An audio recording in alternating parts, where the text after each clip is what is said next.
कह रहे हैं साथियों, हदे शहर से निकली गांव गांव चली, हदे शहर से निकली गांव गांव चली, कुछ यादें मेरे संग पांव पांव चली, कुछ यादें मेरे संग पांव पांव चली। साथियों, सफर जो धूप का तय किया, सफर जो धूप का तय किया तो ये तकाजा हुआ कि साथियों, सफर जो धूप का तय किया तो ये तकाजा हुआ। साथियों, वो जिंदगी ही क्या जो छाँव छाँव चली, वो जिंदगी ही क्या जो छाँव छाँव चली। साथियों, कहानी है साथियों सर गंगाराम हॉस्पिटल की। साथियों, दिल्ली एम्स के बाद साथियों दूसरा हॉस्पिटल आता है सर गंगाराम हॉस्पिटल। साथियों, एक छोटे से बच्चे की कहानी है साथियों। उसके एक छोटे से गांव में जन्म होता है। उसके पिता साथियों खेती बाड़ी का काम करते हैं। साथियों, तो ज्यादा उनकी अर्निंग नहीं थी, ज्यादा कमाई नहीं थी। साथियों ने फिर भी बच्चे को पढ़ाया। साथियों ने 10वीं तक उस बच्चे को पढ़ा लिया। साथियों, और 10वीं को पढ़ाने के बाद साथियों क्या था, अपनी खेती बाड़ी के काम में उसको लगा दिया। साथियों, साथ साथ में काम करता रहता, अपनी पढ़ाई भी करता रहता। साथियों, तभी उनके जो मित्र थे साथियों, सर गंगाराम के पिता के जो मित्र थे साथियों, वो लाहौर में साथियों चीफ इंजीनियर के यहाँ पर एक साथी बाबू का काम करते थे। साथियों,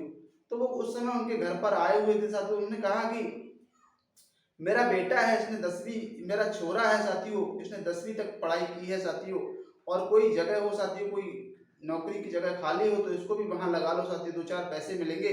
क्योंकि साथियों खेती में भी काम ढंग से कर नहीं पाता है, कुछ साथियों खेती भी उस हिसाब से नहीं कर पाता है। उन्होंने कहा ठीक है, अभी तो कोई वैकेंसी खाली नहीं है, जब वैकेंसी होगी तो मैं इसको बताऊंगा। साथियों, वो अपने काम पर लाहौर लौट जाते हैं। साथियों, अब साथियों वो लौट जाते हैं, कुछ समय बाद वहां पर एक चपरासी की वैकेंसी निकली। साथियों, जो चाय या पानी पिलाने का काम हुआ करता था वो होता है। साथियों, तो वो साथियों सर गंगाराम के पिता को एक चिट्ठी लिख देते हैं साथियों की यहाँ पर एक चपरासी की वैकेंसी खाली है साथियों, और अपने बेटे को भेज दो। जैसे ही उनको चिट्ठी मिलती है साथियों, तो अपने को बेटे को भेजने के लिए साथियों उसका सामान पैक कराते हैं। उसकी जो माँ होती है गंगाराम की साथियों, वो चूरमा उरमा पैक कर देती है कि बेटा रास्ते में इसको खा लेना साथियों, उसको पानी पी लेना साथियों। तो शाम को गंगाराम रवाना हो जाता है और सुबह तक वहां पहुंच जाता है, जल्दी सुबह सुबह जल्दी पहुंच जाता है। तो देखता है वहां सफाई का काम चल रहा था साथियों, और जैसे ही वो ऑफिस के अंदर एंटर करता है तो ऑफिस, इतना बड़ा ऑफिस, बोलता है इतना बड़ा ऑफिस तो मैंने जीवन में देखा ही नहीं साथियों। बड़ा आश्चर्यचकित होता है। वहां पर एक बड़ी सी कुर्सी पड़ी थी जो घूमने वाली कुर्सी थी, और उसके सामने 4 या 5 कुर्सी सामने पड़ी हुई थी। तो उन्होंने सोचा कि जो 4-5 लोग आते होंगे वो 4-5 कुर्सी पर बैठेंगे, जो अकेला व्यक्ति आएगा वो अकेली कुर्सी पर बैठेगा। तो मैं अकेला हूँ, तो वो जाके उसी कुर्सी पर बैठ जाता है साथी, घूमने वाली कुर्सी। साथियों, अब वो थोड़ी देर बैठता है, बड़ा खुश होता है। थोड़ी देर बाद क्या देखता है कि चीफ इंजीनियर, वो चीफ इंजीनियर कुर्सी थी वो साथियों आ जाता है। ये बात साथियों, वो जब आ जाता देखता है साथियों, उसको उस लड़के को बैठा हुआ देखता है कुर्सी पे साथियों, गुस्से से आग बबूला हो जाता है और आगे उस बच्चे का कॉलर पकड़ घुमा देता है। साथियों, गंगाराम जिस 360 डिग्री उस कुर्सी पर घूम जाता है, कुर्सी आकर वहीं रुक जाती है। साथियों, एक चांटा जोर से लगाता है कॉलर पकड़ के। साथियों, गंगाराम का दिमाग घूम जाता है और वहां से उठता है, बाहर आ जाता है गुस्से में। गुस्से में जब बाहर आता है, वो देखता है उसके चाचा जी उसको ढूंढ रहे थे। बोले बेटा आ गया? बोले हाँ आ गया।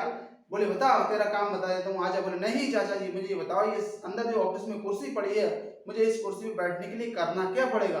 बोले बता, बात तो हो, बता क्या हुई? बोले बात ये ऐसी ऐसी हुई। तो वो जो सफाई करने वाला व्यक्ति उसने कहा ये साहब चीफ इंजीनियर कुर्सी पर बैठ गए और वो आए, उन्होंने इसको डांट दिया, उनको चाटा मार दिया, इसलिए इनके बात, गांव का छोरा था, उसके दिल को बात वो छू गई, उसके दिल को लग गई कि मुझे अब बैठना तो इसी कुर्सी पर बैठना है, वरना बैठना नहीं। तो आप चाचा ये बताओ कि मुझे इस कुर्सी पे बैठने के लिए करना तो करना क्या पड़ेगा, आप बताओ मुझे। बोले बेटा इसके लिए पढ़ाई करनी पड़ेगी, बहुत मेहनत से पढ़ाई करनी है। तेरे पिताजी के पास पैसे नहीं, जब पैसे मैं लगा दूंगा, लेकिन पढ़ाई वाला काम तो तुझे करना है। बोले ठीक है चाचा जी, मेरा एडमिशन करा दो। साथियों, उस समय आईआईटी रुड़की में उसको एडमिशन करा दिया जाता है, क्योंकि साथियों उस समय वो जो भारत और पाकिस्तान अलग नहीं हुआ था, एक ही साथियों हिस्सा थे। तो लाहौर में साथियों जो चीफ इंजीनियर साथियों, वहां पर उसके चाचा ने एडमिशन करा दिया जाता है। तो उसमें उस स्कूल का जो नाम था थॉमस था साथियों। और साथियों बच्चा इतनी मेहनत से, लगन से पढ़ाई करता है साथियों, स्कूल पूरा कॉलेज टॉप करता है साथियों। तो टॉप जब करता है साथियों, तो कहते हैं तभी एक कवि ने साथियों कहा है कि, कवि ने साथियों एक कविता कही है साथियों, कहा है कुछ गांव से आए हैं कुछ घाटी से आए हैं, कुछ गांव से आए हैं कुछ घाटी से आए हैं साथियों, इन बड़ी कुर्सियों पर बैठे सभी माटी से आए हैं, बड़ी कुर्सियों पर बैठे सभी माटी से आए हैं। साथियों, कहते हैं कि गांव के व्यक्ति के लिए साथियों एक संकल्प का धन जो होना बहुत जरूरी। गांव के लोगों के अंदर एक संकल्प का धन और दूसरा होता है साथियों शुद्ध मन। तो साथियों उसके अंदर ये काबिलियत थी साथियों, वो वही चीफ इंजीनियर, वही लाहौर के चीफ इंजीनियर कुर्सी पर बैठा साथियों जाके, और बैठता है अपने आप को करके दिखा देता है, सिद्ध कर देता है साथियों। कहते हैं कि गांव के लोगों में अंदर वो शक्ति अगर वो ठान ले तो साथियों ठान लेते हैं साथियों, कि साथियों कहते हैं जो हमने ठान लिया उसको ठान लिया। कहते हैं मुश्किल के आसान किया, तो जो मान लिया साथियों मान लिया साथियों, तो वो कर दिखाता है साथियों। कहते हैं खुद ही को कर बुलंद इतना, खुदा बंदे से पूछे बता तेरी रजा क्या है। अपने आप को इतना काबिल बनाओ कि साथियों सारी कायनात साथियों आपसे पूछे बता तुझे चाहिए क्या। आपको क्या चाहिए साथियों, तो उसने वो कर दिखाया साथियों। आज उसका नाम है साथियों, कहते हैं सर गंगाराम हॉस्पिटल, देश का साथियों दूसरा हॉस्पिटल साथियों, एम्स के बाद में साथियों उसका नाम सभी ने सुना होगा साथियों। ये कहानी हमें मोटिवेट करती है साथियों, जीवन में छोटा बड़ा आपका साधन है या नहीं है साथियों। कहते हैं कुछ लोग होते हैं साथियों, कहते हैं कि हैव डू बी, मेरे पास ये सुविधाएं होंगी तो मैं ये काम करूंगा, मैं ये पढ़ूंगा, आगे पढ़ाई करूंगा। लेकिन मैं कहता हूँ जो बी डू है उनके पास अभी जो है वहां से शुरुआत करते हैं साथियों, वो जीवन में बहुत आगे जाते हैं, बहुत कुछ करते हैं साथियों।